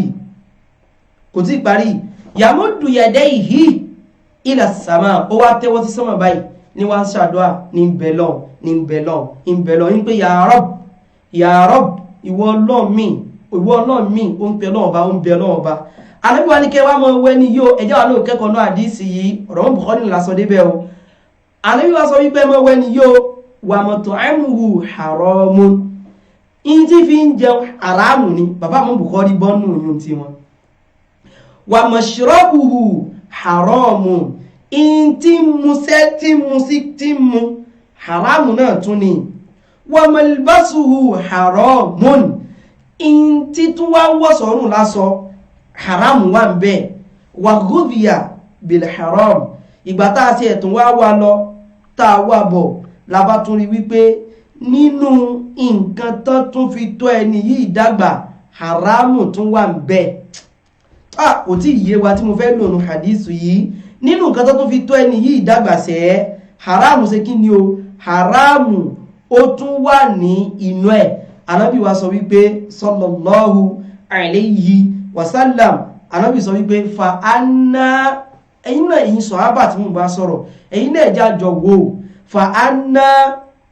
yustajabu lidhalik bó o náà ṣe fẹ́ gbàdúrà irú ẹni bẹ́ẹ̀ ẹmọ tí mo fẹ́ lò bẹ́ẹ̀ bàbá mọ́ Bukhari mórí bọ́ gbogbo kínní ó tún wá fowó àlàálì ó tún fi tọ́ ọmọ rẹ̀ Bukhari a jẹ́ pé tí ìmọ̀ Bukhari bá ń bẹ lọ́hùn ọlọ́tẹ̀tẹ̀ mọ́ gbàdúrà rẹ̀ ẹ̀wò tá a tún mú jáde nínú ẹ̀ so ìtàn ń pè lẹ́kọ̀ọ́ ẹ̀sìn nìyẹn ẹ̀kọ́ ẹ̀sìn kọ́ ni kó kàn mọ́ ru ẹjọ́ látàtàárọ̀ kó kàn mọ́ ru ẹjọ́ fo ẹ mọ̀ wá já ṣe mistake o ash'ath akbar àwọn àfáàmọ́ sọ́ngbà mí ìpè méjèèjì náà túmọ̀ síra wọn ni wọ́n ní ọ̀rọ̀ méjèèjì yẹn o mutadakhilani ni aw mutarodifani ni pé méjèèjì a mọ̀ sí kí ni o a mọ̀ túmọ̀ sí ara wọn so kí la fẹ́ ló bẹ́ẹ̀ ni wípé ẹ́rí pé al-Imam al-Bukhari pẹ̀lú ọ̀rọ̀ tí bàbá wọn sọ yìí ó já mọ́ wípé wọ́n tọ́ Imam Bukhari ìtàn fún Imam Bukhari jẹ láti kékeré owó halali ni so tó Bukhari bá bẹ lọ́ọ̀ba ọlọ́ọ̀bó ṣe kí ni o ọlọ́ọ̀ba ó gbà á bàbá wọn láti sọ yẹ òhe ẹjá mọ́ bá bọ àti ìdébi ìyá Imam Bukhari yóò já lè mọ wípé ilé rẹ̀ ni al-Imam al-Bukhari ló ti jáde bàbá Bukhari àgbà àfà nínú àwọn aládìsí ni Imam Bukhari náà tó wá jẹ́ àgbà ìṣẹ́ bá tẹ̀sí fẹ́ sọ́gbọ́n àgbà àfà nínú kí ni nínú àwọn aládìsí fáfà níwọ̀ tó mọ̀ Bukhari ọ̀rọ̀ mọ́ Bukhari òun là ń sọ yìí kó tó mọ̀ sẹ́nu wátawátá nípa mọ́ Bukhari ń ta wà mọ̀ gbọ́ ẹjá sọ̀rọ̀ nípa ìyá tó bí mọ́ Bukhari ṣé ẹ̀mọ̀ pípa mi wà bàbá ó da ìyá ó ya gànfè ọmọ sí làlúbàríkà ọmọ jọmọ rí ìgbà míì sí wà bàbá àtìyá ò ní dá ṣùgbọ́n ọmọ ó dá ìgbà míì wà bàbá àtìyá ò dá ọmọ ó dá gbogbo ẹ̀ sì lè jẹ́ wéra àdéhùn pé ọmọ gan ni ò ní dá táwọn ó sì dá ẹwà ní mọ́ Bukhari àti bàbá o àti ìyá o náà ni wọ́n jẹ́ ní ire pẹ̀lú àkọọ́lẹ̀ walidatu al-imami al-Bukhari rahimahullahu ta'ala ẹ̀ríbà ìyá Imam Bukhari kanat ó jẹ́ abida olùjọ́sìn fún Ọlọ́run ọba ni kí mo pé o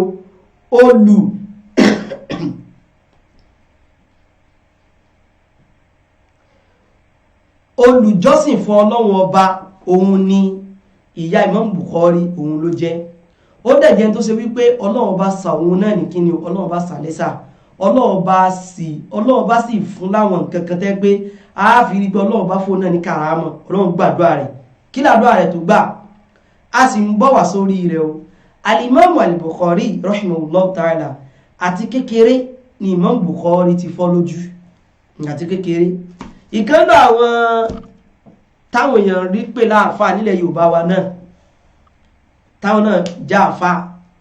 nílẹ̀ Yorùbá pàtàkì fẹ́ sọ̀rọ̀ pa bí Bukhari ti fọ́ lójú wọ́n sọ bí ìgbà tẹ́ pé àwàdà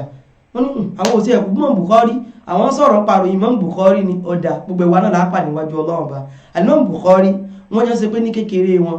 Allah subhanahu wa ta'ala wọ́n ṣàfẹ́kù ojú wọn da'a basaruhu fi sigarihi ojú wọn jẹ́ nǹkan tó ṣe kí ni o ojú wọn ó nù wa fuqida nuruhu ìmọ́lẹ̀ ojú yẹn kò sí. Àwọn ní dókítà tán mọ̀ ń pa ojú wọ́n ti wá sí gbogbo ẹ̀ ṣùgbọ́n Ọlọ́run ọba ò fún wọn ṣe kójú yẹn kó là. Fara'at ummu al-Imam al-Bukhari ìyá Imam Bukhari wá lálà fara'at fil manam wá lálà tánà lójú àlá wọn rí Ànábì Ibrahim alayhi salatu wassalam tí ń sọ fún ìyá Imam Bukhari wípé ya habi o lè lọ wá tàn yẹn dáadáa o lè lọ wá tó bá wá rí tàn yẹn o ní kó wá bá wà bí orí ibi tí ò ti lálàáfíà. Àwọn tàtàwọn tó mọ́ sósì ẹ̀tún lálàáfíà kìí sẹ́tàn wípé ìyá ànábì ẹ̀rùn wípé Fíráúnà náà òun kọ́ ló ṣẹ̀ ìyá rẹ̀ ló ṣẹ̀ torí pé ìyá rẹ̀ ó lu ẹran kan tí ẹran tó lóyún ẹran gbà tí ìyá Fíráúnà wà ní ẹran tó lóyún ẹran yẹn wá sọ̀rọ̀ wípé ó nà mí ọmọ tí wọ́n náà lóyún rẹ̀ yìí o ní ó sórí ibújú wájú Ọlọ́run ẹ bá wa bí wọ́n pé bóná ti rí ka o. Ànábì Ibrahim alayhi salatu wassalam wọ́n sọ fún ìyá Imam Bukhari wípé ya hadhi ìwà arábìnrin yìí qad radda Allahu ala ibnika basarahu bi kathrati du'aika Ọlọ́run ọba ti dá ojú ọmọ rẹ̀ padà fún ọ o pẹ̀lú ọ̀pọ̀lọpọ̀ àdúà eléyìí tó ń ṣe. Ẹ wo orú èèyàn tí ìyá Imam Bukhari jẹ́ kìí sún pàràgà ìyá dáadáa òun ni ìyá tó bí Imam Bukhari kọ́lọ̀já náà láwọn òbí rẹ̀ ẹlòmíì sí ló bí rẹ̀ àwọn òbí rẹ̀ ṣiṣẹ́ lẹ́sẹ̀ nígbà tó ń fi ẹ̀yìn ẹsẹ̀ ìfi ń dànù wípé Ọlọ́run ti dá ojú ọmọ rẹ̀ padà fún o bí kẹ́sìrọ̀ ti dùn áyì pẹ̀lú àdúà ìbẹ̀ náà ọba eléyìí tó ń ṣe kò mọ̀ lọ bá wà fún oníjàlábì lọ́dún náà lọ́hùn ìmọ̀ ń bẹ lọ́hùn fúnra rẹ̀ ní àní tó bá ní sọ̀rọ̀ sẹ́ Ọlọ́run ni kò ké pè kìí sáfà kankan ló lọ bá Ọlọ́run ni kò ké pè Ọlọ́run gbàdúrà rẹ̀ a sì ń bá bọ́ ní. Nígbà tó di tí ayé tí ó lajú Allah subhanahu wa ta'ala ó ti dá ojú ọmọ yìí ó ti dá ojú Imam Bukhari ó ti dá padà fún Imam Bukhari. Ibi tá ti lè ka wọn tá ń sọ yìí pọ̀ o àlèkà nínú alálẹ̀káì nínú Al-Imam al-Lalaka'i wọ́n mú jáde nínú Sharh Sunnah ààrí ń bẹ̀ tó bá lọ wo níbi tó ń sọ̀rọ̀ pa Karamatul Awliya ní sọ́fà page 247 ọba ń bẹ̀ mọ̀rọ̀kọ́ ń gbọ́ ó sì kí ni ó bá ń bẹ̀ o lè rí náà nínú Siyar A'lami Nubala ní mujalladu ẹlẹ́ẹ̀kejìlá ní page 392 ó bá ń bẹ̀ ó bá láwọn àyè míì náà tẹ́ pé kò sí ẹsẹ̀ kékeré kódà ó bá nù Taghliqu Ta'liq ti Ibn Hajar ó bá kí ni ó bá ń bẹ̀ ní mujalladu ẹlẹ́ẹ̀karùn ní page 388 ó sì tún lè bá nù Muqaddimah Fathul Bari o tá ń pè ní Hadiyu Sari àtàwọn kọ̀mí tí àwọn àfáà tí wọ́n sì kí ni o tí wọ́n máa ń fún ní page 478 ó bá ń bẹ̀ kódà Al-Khatibu Al-Baghdadi àwọn náà tún gbọ́rọ̀ yìí jáde nínú Tarikhu Baghdad wo ibi tó ṣe ẹ̀ ti lè rí gan ó ti pọ̀ jù mélòó òun la fẹ́ ká mo rò bóyé mélòó la fẹ́ ṣe kí ni òun la fẹ́ ká ojú wọn Bukhari ó padà láwọ́ pẹ̀lú àdúà tí ìyá Imam Bukhari tí wọ́n ṣe kò lọ bá fún jálàbí o òun náà ní bẹ́lọ̀ tó ju ọmọ rẹ̀ yìí tó fi ṣe kí ni o tó fi wá là padà yín wò wípé ẹja dádó ń bíná àwọn àmọ́ tẹ̀síwájú ìlú wo ni wọ́n bí Imam Bukhari sí so àmọ́ tẹ̀síwájú ń bẹ̀ àníjó pẹ́ pọ̀ so kálíbà ṣe àǹfààní tó pọ̀ ní ibẹ̀ náà ni o rahimallahu al-Imam al-Bukhari àṣẹ̀ṣẹ̀ bẹ̀rẹ̀ ní o àṣẹ̀ṣẹ̀ bẹ̀rẹ̀ rí pé wà lákọ́ bẹ̀ àṣẹ̀ṣẹ̀ bẹ̀rẹ̀ ní kódà àti ìdèbí kankan rárá o nínú ọ̀rọ̀ al-Imam al-Bukhari a sọ̀rọ̀ pàtíra wọn gbogbo ìrújú táwọn èèyàn ti kó wá kó tó di àwọn ilé ìtẹ́ẹ̀sẹ̀ dé nígbẹ̀yìn ìgbà yìí a kó gbogbo ẹ̀ wá ìtàwọn eléyìí sọ àwọn mú wa á sì mọ̀ ṣàlàyé ẹ̀ àwọn eléyìí táwọn bá lò lónìí àwọn míì sí ẹwà tẹ́ pé kò sínú àwọn tó ti lọ síwájú wọn gan tán ní orí kunkun jù wọ́n lọ wọn ò sọmọ ìfẹ́ inú tiwọn làwọn fi ń sọ ẹgbẹ́ náà láàsìkíni láṣàlàyé ó sì ẹnìkan tí ń ṣàlàyé láìpẹ́ yìí inshallah tí kì í sọ pé mọ́ Bukhari àdìsí kan ó takò kejì tátara pélé yóò sì mọ tí ń sọ ni ń ṣàlàyé yìí náà láìpẹ́ yìí so ẹja bọ́ sí ti ẹlẹ́gùn ta sọ wípé a mọ̀ ṣe ní ojoojúmọ́ o a lè láǹfààní àti mọ̀ pè wọlé báyìí o so àwọn ìbéèrè wa tá sì fẹ́ mọ́ bí wá náà yóò fẹ́ mọ́ lọ́pọ̀lọpọ̀ yóò fẹ́ mọ́ dálé lórí ìta ti sọ nípa mọ́ Bukhari òun ni àwọn ìbéèrè yẹn yóò fẹ́ mọ́ dálé ní orí ẹ jẹ́ ká bẹ̀rẹ̀ káàdì yìí náà ẹ jẹ́ ká bẹ̀rẹ̀ káàdì yìí so màá kọ́kọ́ pé ẹjọ́ kọ́kọ́ pé ẹtẹ̀ ká sì mọ́ gbàgbé onítẹ̀lẹ́bùn tá à ń ṣe yìí a sọ fún wa pé ó nídìí sọ́pọ́ọ̀tì a fẹ́ mọ́ fi kárí àwọn èèyàn lọ́ǹgì nípa ẹ̀sìn náà ni so lánàá ẹ̀rí pa sọ̀rọ̀ pa àkàrò nǹkan kan àkàrò la mọ́ ṣe tá a bá ń jẹun èèyàn bá níṣòro la fi gbé tíra Hisnul Muslim wa fáfàní wa náà ni so ẹja mójútélé yìí náà ká sọ́pọ́ọ̀tì rẹ̀ sí sọ́pọ́ọ̀tì rẹ̀ wa yóò jò jẹ́ àǹfààní fáwọn èèyàn láti lè tìmọ̀ nípa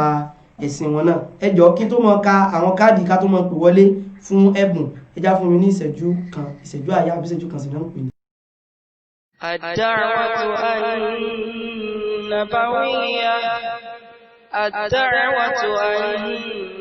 النبوية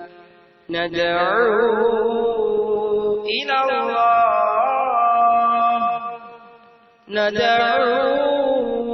إلى الله بالكتاب والسنة الدعوة النبوية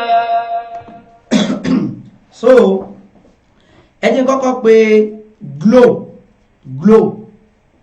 àwa tá Ọlọ́run bá ti ní ká kárí tẹ̀ ká mọ̀ sọ káwọn èèyàn bá rí síìmù wọn nìkan tí ó blọ́ọ̀kù Glo card màmá pé nọ́mbà yẹn lẹ́ẹ̀mejì 84900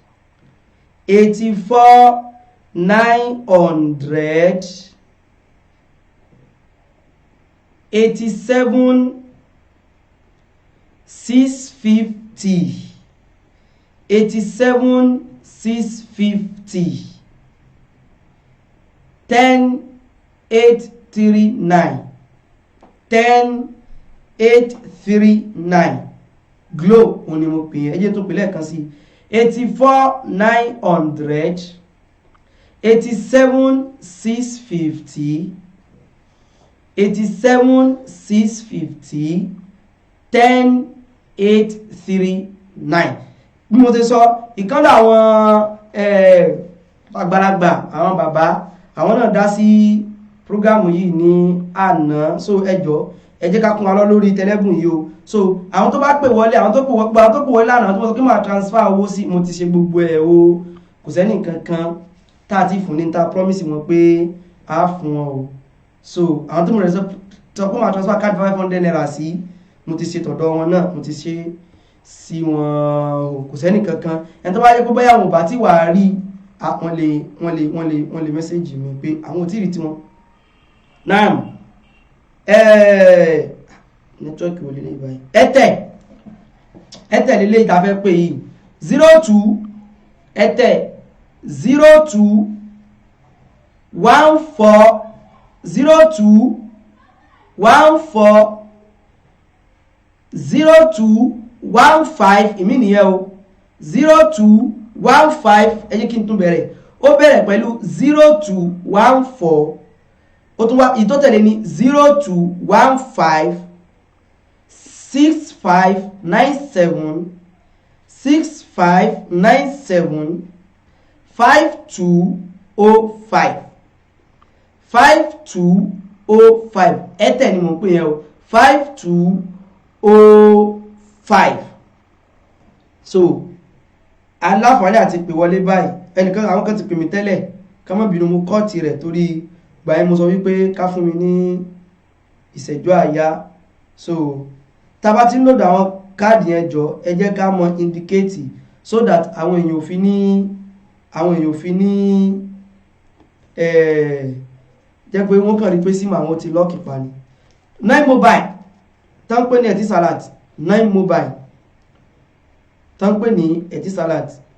56 84 56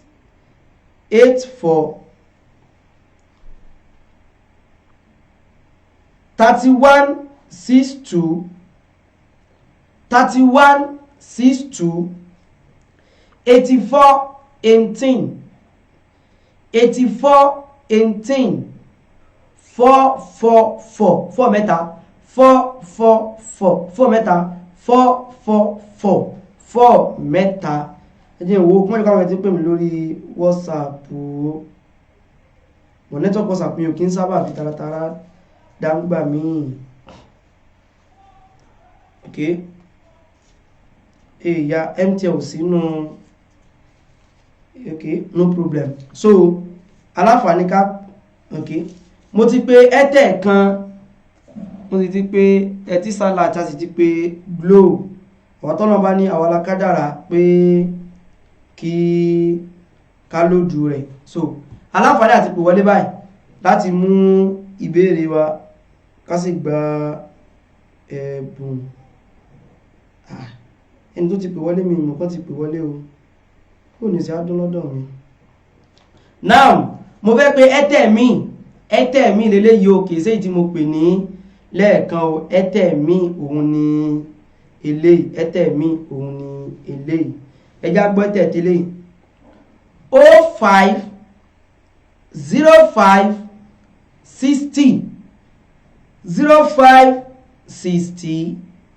81 29 81 29 69 17 69 17 36 29 36 29. aláǹfààní àti pè wọlé báyìí ká mú béèrè nípa Imam Bukhari láàbí wá ń tà sọ lónìí nìyẹn. so ń láàbí wá. so ẹjẹ́ tó nọ́mbà Airtel tí mo pè ní ìsìn ẹjẹ́ tó pè o 05 60 81 29 69 17 36 29. so ada káàdì pípé àdàdóbà nẹ́tọ́kì ìfẹ́ ríwá kan lónìí yìí o. wẹ́sẹ̀ kí ni o nọ́mbà tá pé 090 31 32 41 12 31 32 41 12 31 32 41 12. àwọn káàdì tá ti pè yẹn àwọn yẹn ó ti lọ ní òní nìyẹn. so ọ̀rọ̀ nípa Imam Bukhari ọ̀rọ̀ tó pọ̀ ni, kí sì ló fa àwọn àtakò yìí. inshallah gbogbo ẹ̀ náà ni a padà ṣe àlàyé rẹ̀. àwa máa bẹ̀ àwọn èèyàn wípé ẹ tako Imam Bukhari nìkan, kí ló dé ẹláwàdísì kan tó wà nínú ẹ̀ orí bákan ni. àwa lẹ láǹfààní àti sọ bẹ́ẹ̀, ṣùgbọ́n tá à ń sọ ni wípé ṣé irú yín wá ni. alhamdulillah wọ́n ti lóòdù àwọn káàdì yẹn. so wọ́n lọ sí kí ni o, wọ́n ti lóòdù àwọn káàdì yẹn. Allah subhanahu wa ta'ala kó sẹ́ni kọ̀ọ̀kan wa ní ẹ̀san olóore. ẹnìkan tí ń pè o. assalamu alaikum. wọ́n sì pè báyìí ló mọ́tò kọ́ ti o, bóyá kẹ́ ẹ pè padà o, bóyá kẹ́ ẹ sí kí ni o, bóyá kẹ́ ẹ pè padà o. ìmọ̀ sẹ́nẹ́tọ́kì láwàá pè ní àbíkú láti àsọ báyìí. wọ́n sì ń pè mí ní kọ́ọ̀tì padà, wọ́n sì ń pè ní kọ́ọ̀tì padà, kò yé mi o. wọ́n sì ń pè mí ní kọ́ọ̀tì padà, bóyá ní gba kọ́ọ̀lù lónìí o. wọ́n sì ń pè báyìí ṣe ní ṣe kí ni o, ní ṣe ní kọ́ọ̀tì padà, ṣe ní kọ́ọ̀tì padà. so Al-Imam Al-Bukhari ọ̀rọ̀ tó wà lórí wọn kì í sọ̀rọ̀ kékeré, a sì ń bá lọ ní. àwọn tó fẹ́ dọ́gbọ́n já Imam Bukhari tó bá ti já wọn máa já gbogbo àdísù náà. ẹ̀rí pé jápọ̀ ní sọ wípé nínú Bukhari yín àti mùsùlùmí yín, Bukhari yín ọlọ́run ṣàánú. assalamu alaikum. Hello. Assalamu alaikum. Alaikum salam wa rahmatullahi wa barakatuh. Naira rao. Allah fik. Amin. Naam, أرجو مني توفيق. Okay. Naam, aku ìgbìyànjú Allah fi bárúkà púpọ̀ sí. Amin. So, mo pẹ̀pẹ́ pé àkíyèsí kan sà. Okay, no problem. Ní orí pláfọ́ọ̀mù yìí, àwọn kan wà. Èébú làwọn wá bú tí wọn. Iṣẹ́ tí wọ́n ń lò. Kẹ́yìn náà bá notice ẹ rí pé wọ́n à ní parí ẹ̀. Tí wọ́n bá ti rí pé ti wọlé, wọ́n kàn sáré wá bí ebú láti distract yín. So láti má jẹ́ ká mọ ohun tá a fẹ́ sọ. Ṣé iṣẹ́ tí wọ́n yẹ pé wọ́n ṣàfẹ́ distract yín. Ẹ gbégbà tí wọ́n sọ pé yẹn kankan dá wọn lóhùn. Wọ́n ti lọ. Wọ́n sọ̀rọ̀ mọ́ pé kò fi parí. Sọ̀rọ̀. Ẹ bá ti rí kọ́mẹ́ǹtì wọn bóyá kẹ́ ẹ máa gbójú kúrò ní kọ́mẹ́ǹtì nígbà míì. So that ẹ lè concentrate sí ti ẹ fẹ́ kọ́ wa. Sukọ́lọ̀ kọ́ bá pẹ̀lú ẹ̀sán rẹ̀ nígbà tó wọ̀ ọ́. Àmì jazakumullahu khairan ṣe nǹkan dẹ́kọ́ àkíyèsí sá. Kẹ́sì wa mọ́ wo lọ́pọ̀lọpọ̀ ọgbà ìtọ́sọ yìí, èmi sábà fọ́lò kọ́mẹ́ǹtì yẹn o. Ìgbà míì wà mo lè sọ̀rọ̀ kan, kódà ọlẹ́nìkan tí mo sọ pé ṣé mo ní tẹ́nìkan sọ kí n tó sọ̀rọ̀ tí mo ní irọ́ o, ọ̀rọ̀ mi kàn jọ tẹniyẹn. Ìgbà míì dẹ́wà màá rí kọ́mẹ́ǹtì mi. Sẹ́rí ìgbà míì wà tá a bá rí kọ́mẹ́ǹtì mi a máa bí ọ̀rọ̀ tá a fẹ́ sọ gan tẹ́ pé a ti gbà pípa fẹ́ sọ̀rọ̀ yẹn tẹ́lẹ̀, ṣùgbọ́n kọ́mẹ́ǹtì tiẹ̀ yóò tún wá jí ó wú jáde fún wa. N ò lọ́kọ́ distract tọ̀dọ̀ tiwa ní àásán tá a fẹ́ sọ yẹn, ṣùgbọ́n inshallah máa take note rẹ̀ bó tilẹ̀ jẹ́ pé gbogbo ọ̀rọ̀ náà kọ́ láàpù mọ́ fèsì sí. Àwa sì níbi tá a ṣe kí ni o, a níbi tá a ń lọ. So mo really dúpẹ́ lọ́wọ́ àwọn bàbá wa tí wọ́n pè yẹn, ọlọ́ba san yín lẹ́san lórí. Ẹni yìí pé náà tó ti kọ́ ti padà, ọlọ́ba san yín ní ẹ̀san lórí. Àwọn tá a sì ń wo prógrámù ọ̀hún náà tabatá tó ṣe wípé àwọn òde kì í fẹ́, mi ò fẹ́ blọ́ọ̀kù àwọn èèyàn, mi ò fẹ́ fi ó yá ẹ mọ́ blọ́ọ̀kù lẹ̀, ó dẹ̀ nídìí. Torí pé mo ti rí bí èèyàn bíi mẹ́ta lórí plátífọ́ọ̀mù yìí, mi ò fẹ́ dákọ̀ bí èèyàn bíi mẹ́ta tó ṣe pé nígbà tí kíní yìí tó le pé èébú ni wọ́n mọ̀ ṣe. Wallahi lónìí báyìí wọ́n wà náà àwọn tó ṣe wípé tẹ́ ẹ bá bẹ̀rẹ̀ tó báyìí àwọn ganan kọ̀kọ́ wa tí wọ́n dẹ̀ mọ̀ ṣe tó a tá a bá ti blọ́ọ̀kì wọn lọ́jọ́ náà lọ ó ṣeéṣe kán mọ̀ ròdòdó ìyẹn làwa ń wò. Àwa ni ká mọ̀ fún wọn lésì, àwa ni kẹjá gbójú kò lọ́dọ̀ wọn. Èyí tá a bá lè fèsì fún káwọ́ra fèsì gbá ìtumọ̀ kíní rẹ̀ ó gbọ́yé ni. So ìyẹn bá wọn ṣùgbọ́n ká but èmi ìfẹ́já lo block kíní ẹlòmí tàbá rí kó wá ṣe dójú àìpadà blọ́ọ̀kù rẹ̀ o. So mo rí pé àwọn kan wà tẹ́ pé wọ́n ti ṣàǹfààní látàrápá blọ́ọ̀kù mo rántí yẹn mẹ́ta tẹ́ pé yẹn mẹ́ta lèmi sọ, àwọn míì ló wà tẹ́ pé mi mọ̀ bá wọn, mo sì lè sọ yẹn mẹ́ta tẹ́ pé kódà èpè gidi ní òkè sí èpè kékeré o. Mi ọ̀rọ̀ là ń discuss ń gbà yẹn o, ọ̀rọ̀ kan discuss kankan náà sáà ní èpè àwọn èèyàn sọ pé blọ́ọ̀kù ẹjọ́ kódà ìtàwọn èèyàn sọ pé kí n blọ́ọ̀kù ẹjọ́ lọ́jọ́ yẹn gangan ní ń sọ wípé abúmọ̀rìdíyù ẹjọ́ ẹ ṣàforíjì fún mi lórí gbogbo àwọn nǹkan tí mo ti sọ pátá, ẹ ṣàforíjì fún mi. So bí ayé ṣe rí nìyẹn. Ẹlòmíì wà kò ní gbọ́ lóòótọ́ á pàtì ni, ṣùgbọ́n ẹ mọ̀ pé Yorùbá sọ pé tá a bá ní ká dijú kẹ́ni burúkú kọjá, ìgbà tẹ́ni rí ó kọjá gan a tún lè mọ́mọ́ so a kì í blọ́ọ̀kù àwọn èèyàn lọ́pọ̀lọpọ̀ ọgbà, àwa ni ká gbójú ká mọ̀ sí kí ni ká mọ̀ bá ti wà lọ. So inshallah màá ṣàkíyèsí nǹkan tán sọ yẹn wípé gbogbo kọ́mẹ́ǹtì náà kọ́lá mọ̀ reply bẹ́ẹ̀ dẹ̀ ni wallahi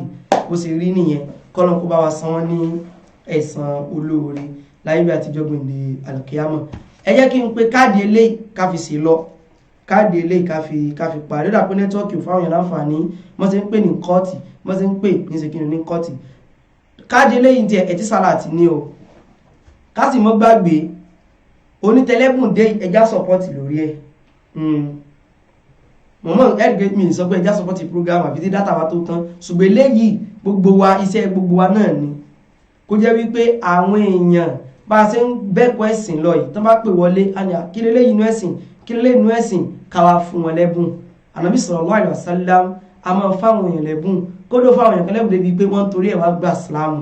So ẹja àwọn náà ká fi ẹwà súnnà ká fi àwọn èèyàn gba inú súnà lílé ìsìnkíni ló wà tí wá sì kú ó di wípé à ń fọ́nà àlùmọ̀kọ́rọ́ ikọ́ àwọn èèyàn wọnú Islam torí inú ẹ̀sìn wa náà ló wulẹ̀ wà náà rẹ̀ dì tí ó wá ta àwọn oníbídíà gan òun ní tapò ìta ń sọ yìí gbogbo wa náà lálẹ́ mọ́ ṣe so 9 mobile tọ́pẹ́ ní ẹ̀tí sàlà torí mo fẹ́ pe káàdì yìí o 94827 94827 54 474 54 474 63 396 63 396 Etisalat òun ni mo pè yẹn o ibi àwọn owó tá ti nílẹ̀ tá fi ń ra àwọn ẹ̀bùn yìí àti tá ń transfer sáwọn àti tá ń fáwọn èèyàn ibi tó bá gbé adé náà láti dúró àsìfẹ́ jó dúró kó wúwá ẹ mọ̀ pé ilé yá gangan mo sọ pé ká ṣe prógrámù yẹn fún wọ́n rí pé akíní yìí báwọn yẹn ṣe ń pè yẹn tí mo rí pé à ń rí bí kẹ̀kọ́ ẹ̀sìn bọ̀ wọn lára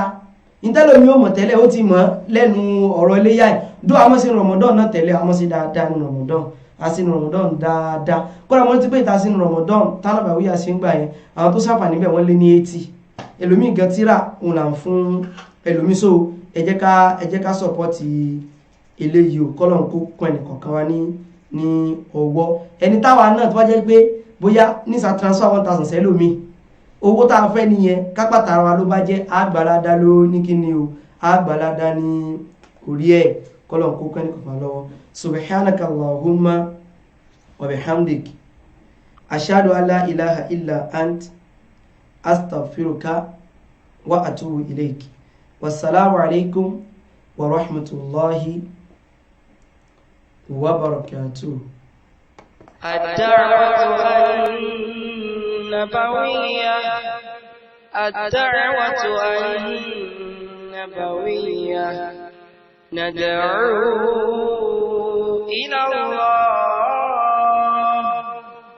ندعو إلى الله بالكتاب والسنة الدعوة النبوية الدعوة النبوية